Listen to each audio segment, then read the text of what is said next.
हम करने जा रहे हैं एक रोमांचक तुलना भारत और पाकिस्तान की सैन्य शक्ति की। दो सगे भाई एक ही मां से जन्मे, लेकिन अलग रास्तों पर चल पड़े। एक तरफ है भारत, विशाल, प्राचीन और शक्तिशाली, तो दूसरी तरफ है पाकिस्तान, युवा, महत्वाकांक्षी और उग्र।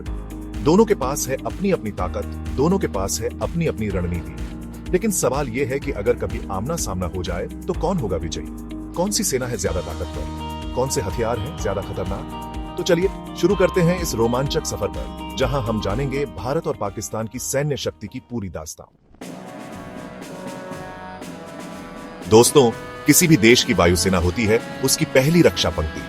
आसमान में उड़ते हुए फाइटर जेट्स, दुश्मन के इरादों को धूल चटाने के लिए हमेशा तैयार। भारत और पाकिस्तान दोनों ही देशों के पास हैं अपनी अपनी वायुसेना, लैस आधुनिक लड़ाकू विमानों से।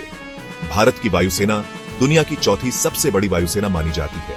उसके पास हैं लगभग 2100 से भी ज्यादा लड़ाकू विमान, जिनमें शामिल हैं Sukhoi Su-30 MKI, MiG-29, Rafale जैसे आधुनिक लड़ाकू विमान।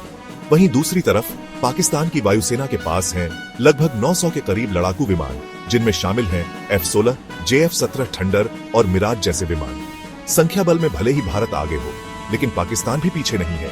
उसके पास हैं कुछ चुनिंदा और घातक लड़ाकू विमान जो भारतीय वायुसेना के लिए किसी भी चुनौती का सामना करने में सक्षम है। यहाँ ध्यान देने वाली बात यह है कि सिर्फ संख्या बल ही काफी नहीं होता। लड़ाकू विमानों की तकनीकी क्षमता, पायलटों का प्रशिक्षण और युद्ध का अनुभव, ये सब कारक महत्वपूर्ण भूमिका निभाते हैं। भारतीय वायुसेना अपने पायलटों के कौशल और अनुभव के लिए जानी जाती है। उन्होंने कई युद्धों में हिस्सा लिया है और अपनी वीरता का परिचय दिया है। वहीं पाकिस्तान की वायुसेना भी अपने पायलटों के जज्बे और जुनून के लिए जानी जाती है। तो दोस्तों, ये थी भारत और पाकिस्तान की वायुसेना की एक झलक। दोनों ही देशों के पास है अपनी अपनी ताकत, दोनों ही देशों के पास हैं अपने अपने हथियार। दोस्तों, अब नजर डालते हैं समुद्र पर, जहां तैनात रहती है एक और महत्वपूर्ण शक्ति, नौसेना। विशाल युद्धपोत, पनडुब्बियां और विध्वंसक, जो दुश्मन के नापाक इरादों को समुद्र में ही खत्म करने का माद्दा रखते हैं। भारतीय नौसेना दुनिया की 5वीं सबसे बड़ी नौसेना मानी जाती है। उसके बेड़े में शामिल हैं एक विमान वाहक पोत INS विक्रमादित्य, जो अपने दम पर एक पूरी वायुसेना को तैनात रख सकता है। इसके अलावा भारत के पास हैं परमाणु पनडुब्बियां, विध्वंसक, फ्रिगेट्स और कई अन्य युद्धपोत। वहीं पाकिस्तान की नौसेना आकार में भले ही छोटी हो, लेकिन उसके पास भी हैं कुछ घातक हथियार, जैसे कि पनडुब्बियां, मिसाइल बोट और फ्रिगेट्स। हिंद महासागर में भारत का दबदबा तो जग जाहिर है। विशाल तटरेखा और सामरिक दृष्टि से महत्वपूर्ण स्थान होने के कारण भारत अपनी नौसेना को लगातार मजबूत करता आ रहा है।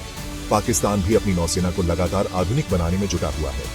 दोनों ही देशों के बीच समुद्री सीमा को लेकर अक्सर तनाव बना रहता है। भारतीय नौसेना अपने शौर्य और पराक्रम के लिए जानी जाती है।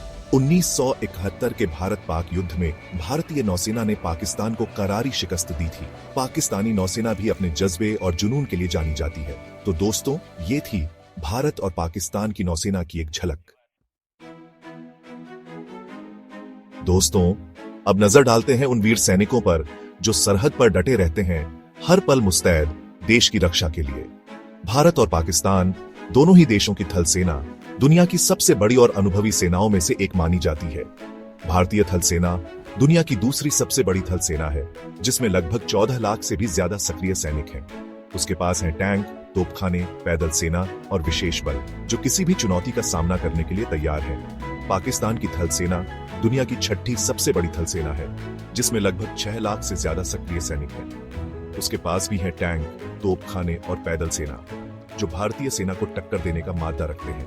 दोनों ही देशों के बीच सीमा पर अक्सर गोलीबारी होती रहती है। भारतीय सेना अपने शौर्य, पराक्रम और अनुशासन के लिए जानी जाती है। उन्होंने 1947, 1965, 1971 और 1999 के युद्धों में पाकिस्तान को मुंहतोड़ जवाब दिया है। पाकिस्तानी सेना भी अपने जज्बे और जुनून के लिए जानी जाती है। लेकिन दोस्तों, जंग किसी समस्या का हल नहीं है। हमें हमेशा शांति बनाए रखने की कोशिश करनी चाहिए। दोस्तों, आधुनिक युद्ध में मिसाइल तकनीक का महत्व किसी से छुपा नहीं है। दुश्मन को उसके घर में घुसकर मारने की क्षमता रखने वाली ये मिसाइलें किसी भी देश की सैन्य शक्ति का अहम हिस्सा होती है। भारत और पाकिस्तान दोनों ही देशों के पास हैं अपनी अपनी मिसाइल प्रणालियां, जो कम दूरी से लेकर लंबी दूरी तक के लक्ष्यों को भेद सकती है। भारत के पास अग्नि, पृथ्वी, ब्रह्मोस और आकाश जैसी मिसाइलें हैं जो उसे दुश्मन के किसी भी हमले का मुंह तोड़ जवाब देने की क्षमता प्रदान करती है। पाकिस्तान के पास गौरी, शाहीन, गजनवी और बाबर जैसी मिसाइलें हैं जो उसे भारत के किसी भी हमले का जवाब देने की क्षमता प्रदान करती हैं। दोनों ही देश लगातार अपनी मिसाइल तकनीक को बेहतर बनाने में लगे हुए हैं। भारत ने हाल ही में अपनी सबसे शक्तिशाली मिसाइल अग्नि 5 का सफल परीक्षण किया है जो 5000 किलोमीटर से भी ज्यादा दूरी तक के लक्ष्यों को भेद सकती है।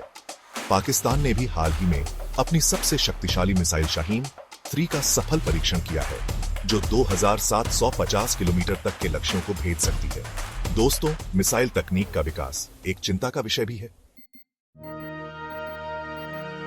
दोस्तों, अब बात करते हैं उस प्रलयंकारी शक्ति की जिसके बारे में सोचकर ही रूह कांप उठती है। न्यूक्लियर हथियार, एक ऐसा हथियार जो पल भर में पूरी दुनिया को तबाह करने की क्षमता रखता है।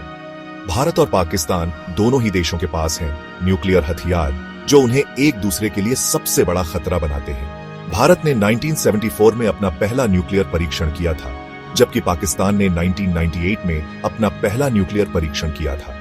दोनों ही देशों के पास अनुमानित तौर पर 150 से भी ज्यादा न्यूक्लियर हथियार है। दोनों ही देशों ने नो फर्स्ट यूज नीति अपना रखी है, जिसका अर्थ है कि वे पहले न्यूक्लियर हथियारों का इस्तेमाल नहीं करेंगे। लेकिन दोस्तों, इस बात से इनकार नहीं किया जा सकता कि न्यूक्लियर हथियारों का अस्तित्व पूरी दुनिया के लिए एक बड़ा खतरा है। हमें हमेशा याद रखना चाहिए कि न्यूक्लियर हथियार मानवता के लिए एक अभिशाप है। हमें मिलकर काम करना होगा ताकि दुनिया को न्यूक्लियर हथियारों से मुक्त बनाया जा सके। तो दोस्तों, ये थी भारत और पाकिस्तान की सैन्य शक्ति की तुलना। दोनों ही देशों के पास है अपनी अपनी ताकत, दोनों ही देशों के पास है अपने अपने हथियार। लेकिन सवाल यह है कि क्या कभी इन हथियारों का इस्तेमाल होगा? क्या कभी ये दोनों देश युद्ध के मैदान में एक दूसरे के आमने सामने होंगे? ये एक ऐसा सवाल है जिसका जवाब कोई नहीं जानता, लेकिन हम सबकी ये जिम्मेदारी है कि हम शांति बनाए रखने की पूरी कोशिश करें।